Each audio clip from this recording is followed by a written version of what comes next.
opostos. O apóstolo Paulo falou que existe uma guerra entre carne e espírito, né? Olha só, não tem aqui no projetor não, irmão, isso. Volta aí sua Bíblia no livro de Gálatas. Gálatas, capítulo 5, um livrozinho atrás. Gálatas, capítulo 5. Diz assim o versículo 17.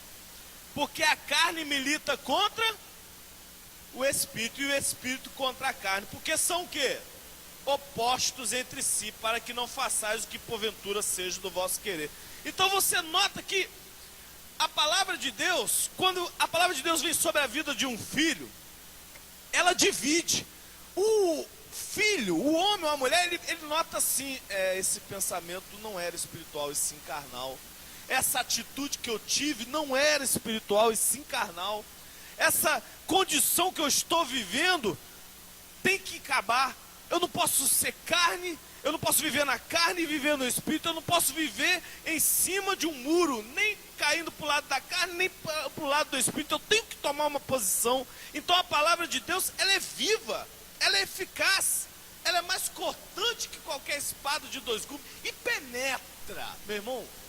A palavra de Deus penetra de uma maneira, né, como nós estamos vendo aí, dividindo alma e espírito, que ela vai no fundo do nosso ser e sai daqui e fica pensando, e ela fica remoendo dentro de nós, dividindo o nosso ser, fazendo com que sejamos homens e mulheres mais espirituais, buscando mais as coisas de Deus. Meu irmão, ela é viva, ela penetra. Eu sempre falava, né, há um tempo atrás, que a palavra de Deus é tipo um vírus, né, um vírus lançado.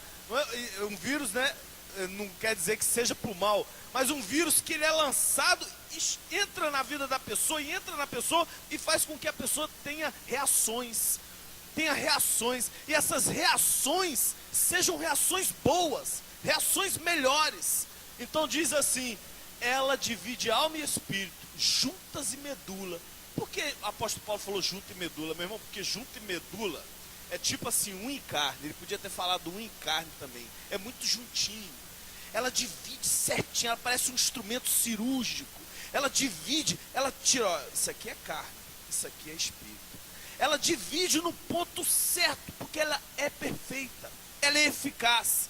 Então diz assim, e ela é apta para o quê? Discernir pensamentos e propósitos do coração. Sabe, meu irmão, você consegue discernir uma pessoa pela palavra de Deus.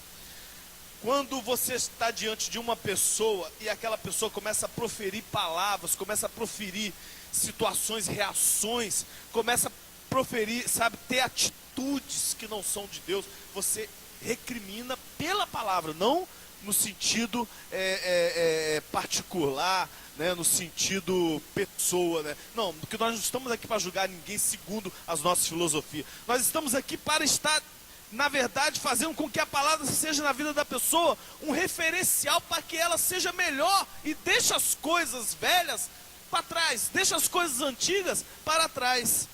Então, essa palavra de Deus é viva e eficaz, amém? E essa palavra, ele diz no Salmo 149, versículo 6, Salmo 149, versículo 6, nos seus lábios estejam os altos louvores de Deus, nas suas mãos espada de dois gumes, amém? E diz também no livro de Romanos, capítulo 10, versículo 8, porém que se diz, a palavra está perto de ti, na tua boca e no teu coração, isto é, a palavra da fé que pregamos, amém, igreja? E mais um versículo, Colossenses 3,16, habite ricamente em vós a palavra de Cristo, amém? Habite ricamente em vós a palavra de Cristo, né? Instruí-vos e aconselhai-vos mutualmente em toda sabedoria, louvando a Deus com salmos e hinos e cânticos espirituais, com gratidão em vosso coração. Amém, igreja? Essa é a nossa condição diante dessa armadura, diante a espada do Espírito é a palavra de Deus, e ela nos dá autoridade, ela nos dá condição.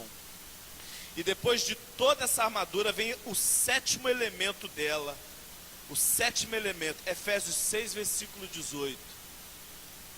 Diz assim: com toda oração e súplica, orando em todo tempo no Espírito, e para isto vigiando com toda perseverança e súplica por todos os santos. Amém? A sétima peça dessa armadura, elite de Deus, que é a oração, sabe? Ela é a mais importante também de todas. Aliás, toda ela é um conjunto, mas a oração, eleito, porque se você tiver palavra, se você tiver sabedoria, conhecimento, mas não tiver, então você não tem nada.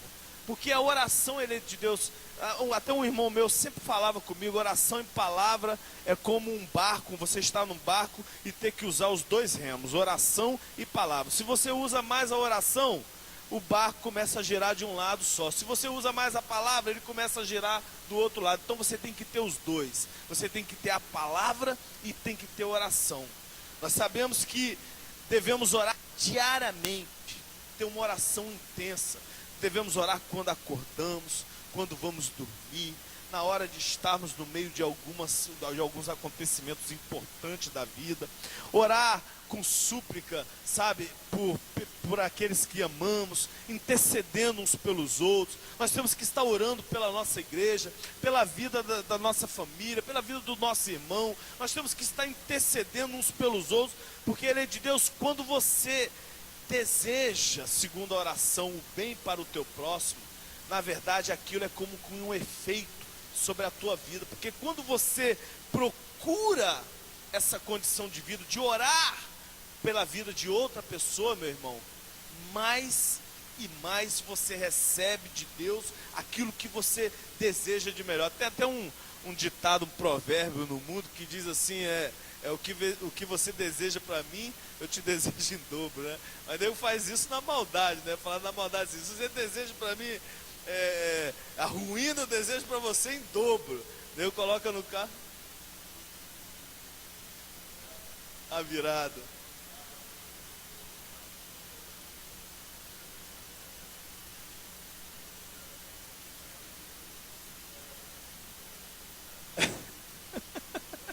Eu lembro do filme. É verdade. Então, nós temos que entender que quando nós oramos, intercedemos pelos outros, meu irmão, nós, na verdade, nós estamos intercedendo por nós mesmos. Amém? Nós estamos intercedendo por nós mesmos. Nós temos que estar a todo momento orando por necessidades específicas em nossas vidas. Nós temos que estar orando no ônibus, no trem, no chuveiro, sabe, na van, no avião, no metrô, onde quer que a gente esteja, nós temos que estar orando. Orando em espírito, orando, sabe, buscando no Senhor. Porque na verdade, ele de Deus, essa condição de oração, ela está em nós. Nós não temos o Espírito Santo de Deus. E esse Espírito clama o quê? Clama, Abba Pai. Olha só, Romanos, capítulo 8:15. Porque não recebeste o espírito de escravidão para viveres outra vez atemorizados, mas recebeste o espírito de adoção, baseado no qual clamamos o quê? Abba Pai. Então, esse espírito que não é de escravidão nem de medo, que está em nós, é um espírito que ele clama, ele anseia, olha, esse espírito ele se entristece, ele se alegra, ele, sabe, ele se mexe, ele se move em nós, como diz aquele louvor. Então nós temos que entender que a todo momento nós temos que estar expressando esse clamor do Espírito, essa súplica do Espírito. Nós temos que clamar, temos que buscar viver a todo nesse sentido do Espírito. Amém, igreja?